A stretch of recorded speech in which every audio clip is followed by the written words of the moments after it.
Seeing God everywhere, Master. But this is not possible without intense love of God.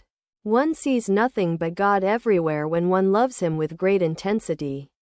It is like a person with jaundice, who sees everything yellow. Then one feels, I am verily he. A drunkard, deeply intoxicated, says, Verily I am Kali. The gopis, intoxicated with love, exclaimed, Verily I am Krishna. One who thinks of God day and night beholds Him everywhere. It is like a man seeing flames on all sides after he has gazed fixedly at one flame for some time. But that isn't the real flame. Flashed through M's mind. Sri Ramakrishna, who could read a man's inmost thought, said, One doesn't lose consciousness by thinking of Him who is all spirit, all consciousness. Shivanath once remarked that too much thinking about God confounds the brain.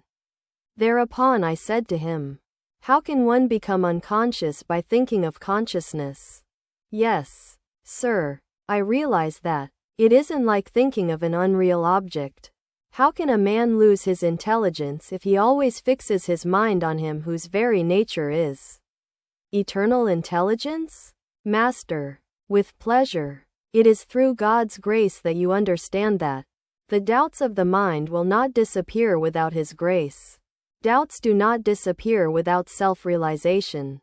But one need not fear anything if one has received the grace of God. It is rather easy for a child to stumble if he holds his father's hand. But there can be no such fear if the father holds the child's hand.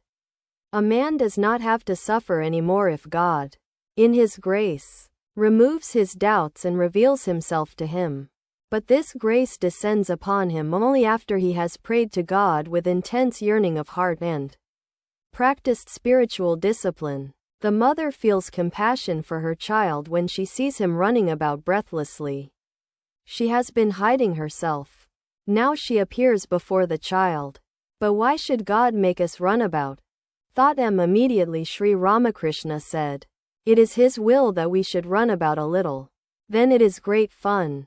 God has created the world in play, as it were. This is called Mahamaya, the great illusion. Therefore one must take refuge in the Divine Mother, the cosmic power itself. It is she who has bound us with the shackles of illusion. The realization of God is possible only when those shackles are severed. Quote,